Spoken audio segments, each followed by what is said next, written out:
जय माँ दुर्गा दर्शकों, मैं रूपाली शास्त्री आप सबका स्वागत करती हूँ अपने चैनल में। आज हम आपको बताएंगे संतान सप्तमी या मुक्ता सप्तमी व्रत है वह कब और कैसे किया जाता है। बहुत सारे लोग इसे ललिता सप्तमी के नाम से भी जानते हैं। व्रत साल 2025 में कब रखा जाएगा, किस दिन रखा जाएगा, शुभ मुहूर्त क्या रहेगा, पूजा विधि क्या रहने वाली है, जो चांदी की चूड़ी है वह अगर हम ना बनवा पाएँ तो क्या करें। इसके साथ साथ जो चूड़ियां हैं वो इकट्ठा हो जाती हैं तो उनका हमें क्या करना चाहिए, इस साल नई चूड़ी बनेगी या नहीं बनेगी, इन संपूर्ण प्रश्नों का जवाब है वो आज हम आपके साथ शेयर करेंगे। तो चलिए वीडियो को आरंभ करते हैं। शुरू में जान लेते हैं संतान सप्तमी व्रत के बारे में समस्त महत्वपूर्ण जानकारी। संतान सप्तमी व्रत भाद्रपद माह के शुक्ल पक्ष की सप्तमी तिथि के दिन किया जाता है। साल 2025 में यानी कि अभी इस वर्ष जो संतान सप्तमी का व्रत है वह 30 अगस्त को रखा जा रहा है। जैसे कि मैंने आपको बताया ही है कि इस व्रत को मुक्ताभरण संतान सप्तमी व्रत के नाम से भी जाना जाता है। यह व्रत विशेष रूप से संतान के लिए, संतान की रक्षा, उन्नति के लिए किया जाता है। इस व्रत में भगवान शिव, माँ पार्वती और गणेश भगवान की पूजा अर्चना विशेष की जाती है। शिव परिवार की पूजा है वह विशेष रूप से इस व्रत में सभी लोग करते हैं। भाद्रपद के शुक्ल पक्ष की सप्तमी तिथि के दिन इस व्रत का विशेष महत्व माना जाता है। किस प्रकार से इस व्रत को करना चाहिए आइए जान लेते हैं। सप्तमी की तिथि होती है, उस दिन महिलाओं को अच्छे से स्नान ध्यान कर स्वच्छ कप वस्त्र पहनकर संकल्प लेना चाहिए। इसके साथ ही भगवान जो शिव परिवार है उनको एक अलग से चौकी पे बिठाना चाहिए और नियमित रूप से उनकी पूजा अर्चना करनी चाहिए। अब पूजन के लिए जैसे आप पूजा करते हैं अक्षत, धूप, दीप, नैवेद्य, सुपारी, नारियल, इन सब चीज़ों को आपको ज़रूर रखना चाहिए। 7 पौए माता पार्वती के और 7 पौए स्वयं के लिए बनाए जाते हैं और इस व्रत के सबसे महत्वपूर्ण होता है 7 पौए। यो जो पौए होते हैं वह एक बार में खाने होते हैं, सूर्य अस्त से पहले खाने होते हैं और उसके साथ साथ अगर आप नहीं खा पाते तो आप छोटे पौए बनाएं। और अगर मान लीजिए कि आप पहले से ही नहीं जानते थे कि आपने थोड़े बड़े पौए बना लिए हैं तो माता पिता दोनों मिलकर भी इनको खा सकते हैं, क्योंकि संतान तो दोनों की ही होती है।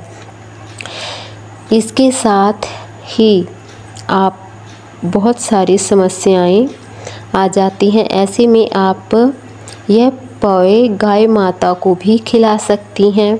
तो इस प्रकार से जो पोए खाए जाते हैं वह इस व्रत में जो चूड़ी होती है उनसे बनती है। तो हर साल चूड़ी नहीं बनती, माल मास में चूड़ी बनती है। जिस साल खार मास, अधिक मास या माल मास पड़ता है उस साल नई चूड़ी 1.25 आने की बनवाई जाती है। और इसके साथ ही अगर आप बजट गड़बड़ा रहा है, नहीं बना पा रहे तो कलावे में भी या पीले रंग के धागे में 7 गांठ लगाकर आप व्रत रख सकती हैं। अगर आप चांदी ही पहनना चाहती हैं तो चांदी का छल्ला बनवा सकती हैं, वह भी पहन सकती हैं, क्योंकि चांदी कि कोई भी गहना आप पहन सकते हैं चूड़ी रूप में, जैसे छल्ला और मुंदरी चूड़ी रूप में ही आ जाते हैं। तो धागे से भी इस व्रत को आप रख सकती हैं और छल्ला जो अंगूठी होती है उसको बनवा कर भी आप पहन सकती हैं। ज़रूरी नहीं है कि आपको चूड़ी ही पहननी होती है। बाकी जो चूड़ियाँ पहले से बच जाती हैं उन चूड़ियों को तुड़वा कर भी आप एक चूड़ी नई पहन सकती हैं, जहाँ कमरबंद पहन सकती हैं, जहाँ गले का कोई हार पहन सकती हैं।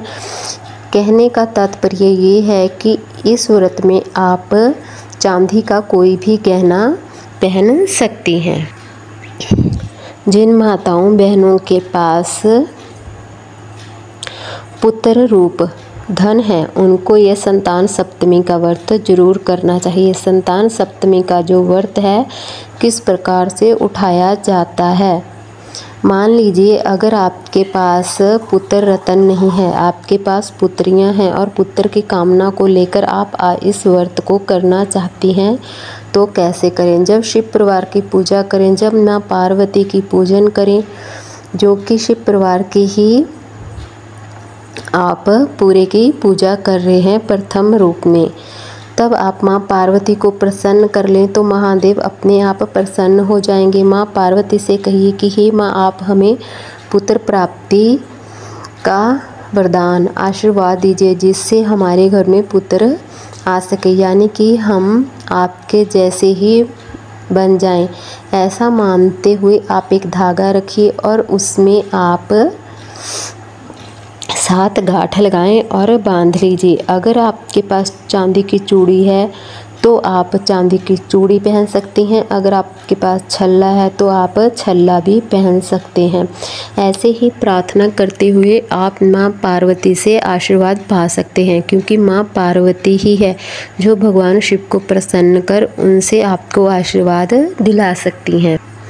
आइए अब आपको बताते हैं कि आप संतान सप्तमी के व्रत में क्या क्या उपयोग कर सकती हैं। जैसे आप संतान सप्तमी व्रत में पंचामृत बना सकती हैं, दही से पुए खा सकते हैं, दूध जो है केवल नहीं खाया जाता, इस बात को आपको विशेष रूप से ध्यान रखना होगा। आप व्रत में संतान सप्तमी का उनको विधि विधान से पूजा अर्चना करनी बहुत ज़रूरी होती है। आपको कथा पढ़नी चाहिए, आपको सभी नियमों का पालन करना चाहिए। मीठे से जो पुए बनते हैं 7 आपके वाले, वो आप अपने पति दोनों मिलकर खा सकते हैं। आप चाहें तो पति पत्नी दोनों मिलकर व्रत भी कर सकते हैं, ये बहुत ही अति उत्तम रहता है। यदि पत्नी व्रत नहीं रख सकती तो पति भी यह व्रत रख सकता है और पति पत्नी दोनों मिलकर आधे आधे पुए भी खा सकते हैं। पति पूरे पुए भी खा सकता है। बच्चों को भी यह पुए नहीं दिए जाते हैं, इसलिए विशेष रूप से ध्यान रखें कि इस व्रत में जो 7 पुए बना सकते हैं वो पति पत्नी दोनों मिलकर खा सकते हैं, जहाँ पति अकेला खा सकता है, जहाँ पत्नी अकेले खा सकती है, मगर वो पुए आप किसी और को या खुद अपने बच्चों को भी नहीं दे सकते। इस बात का आपको विशेष रूप से ध्यान रखना हो। जो पुए आपने माँ पार्वती के लिए बनाए हैं उन पुओं को आप प्रसाद के रूप में सब में बांट सकते हैं, इसके लिए कोई नियम नहीं होता है।